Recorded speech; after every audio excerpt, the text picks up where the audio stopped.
మన విదేశాలకు పోయినాడు రాహుల్ గాంధీ, గతంలో పోయి ఏం చెప్పింది సార్ రాహుల్ గాంధీ పోయి, మా దేశంలో ప్రజాస్వామ్యం ప్రమాదంలో ఉంది, విదేశాలు జోక్యం చేసుకోనట. నిన్న ఏమంటాడంటే ఈ దేశంలో ఎన్నికల సంఘము మోడీ గారికి అనుకూలంగా ఉంది, ఎన్నికల సంఘం వివరించిన తీరు వల్ల మోడీ గారికి అనుకూలంగా వివరించింది కాబట్టి మేము ఓడిపోయినా బీజేపీకి ఇచ్చాను. ఎన్ని చూడుపాలి బుద్ధులు అని ఎన్నికల సంఘం మన చేతులు ఉంటే 543 సీట్లలో 500 సీట్లు మనమే వేసుకుంటుంది. ఇక అవునా కదా, మన ప్రభుత్వం వస్తుందా రాదని వేడి చేస్తామా?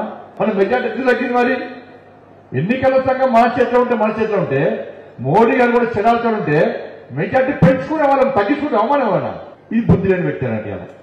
మళ్ళీ ఇవాళ ఏమంటాడు తెలుసా అన్న, ఇవాళ రాహుల్ గాంధీ విదేశీ గడ్డ పోయి రిజర్వేషన్ రద్దు చేస్తామని చెప్పి రాహుల్ గాంధీ చెప్పింది. వాళ్ళ ఇలా కాంగ్రెస్ పార్టీ సమాధానం చెప్పాలి.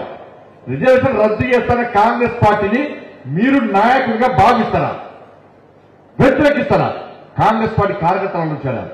విదేశాలకు పోయి రిజర్వేషన్ విధానంలో రద్దు చేస్తామన్న రాహుల్ గాంధీ ఈ దేశంలోని ప్రజలకు క్షమాపణ చెప్పాలా లేదా వాళ్ళు ఆలోచించాల్సిన అవసరం ఉంది. వాళ్ళ అసలైన తొలి వెలుగు.